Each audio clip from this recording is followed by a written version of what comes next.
আজকে last bench থেকে পড়া ধরবো। লাস্ট বেঞ্চ ফার্স্টে আয়, ফার্স্ট বেঞ্চ লাস্টে বস। ওদের ক্লাসের মধ্যে এরকম একটা জঘন্য ক্লাস আর একটাও নেই। এটা ক্লাস না মাছের বাজার? পরীক্ষায় গোল্লা পাবি সব। মা বাবা শুধু শুধু টাকা ধ্বংস করছে তোদের পেছনে, তার থেকে বল একটা রিক্সা কিনে দিতে। তোদের ক্লাসের দেওয়ালে এরকম S+T, T+P এসব কে লিখেছে রে? কে লিখেছে? এদিকে আয়, তোকে অঙ্ক আমি শেখাবো, এদিকে আয়। কে তাকে চিঠি দিয়েছে?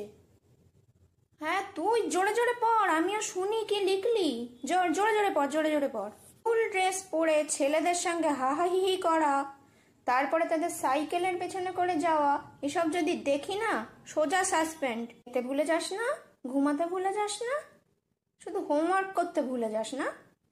আবার সপ্তাহে 3 দিন কামাই, আসতে হবে না স্কুলে, আসার দরকার নেই, বাড়িতে থাক, বাড়িতে থেকে পড়াশোনা কর। এই রোজ রোজ তোদের পেছনে চেঁচাতে চেঁচাতে না আমার গলা ভেঙে যায়। টিফিন টাইমে কি করো? তখন টয়লেট যেতে পারো না? ক্লাস শুরু হলেই শুধু টয়লেট টয়লেট, ওখানেই থেকে যাও, ক্লাসে আসার দরকার নেই। বাইরে কে দেখছিস গরু? যা তুইও চলে যা, গিয়ে ঘাস খেয়ে আয়, পড়াশোনা তো এমনি হবে না। কিরে বুঝলি? কি বুঝলি বল এবার আমাকে, আমাকে বোঝা। দেখ, আমাকে একবার না তোরা 99 বার জিজ্ঞাসা কর, আমি বলবো, কিন্তু 100 বারের বার যখন ধরবো তখন যদি না পারিস তখন কিন্তু একজনকেও ছাড়বো না। স্কুল ছুটির পর যাদের টিউশন থাকবে তারা যাবে, আর না হলে সোজা বাড়ি। স্কুল ড্রেস পরে হা হা হি হি এসব কিন্তু রাস্তার মধ্যে হবে না, ঠিক আছে? বেরো, বেরো ক্লাস থেকে, সোজা উঠোনে গিয়ে কান ধরে দাঁড়া।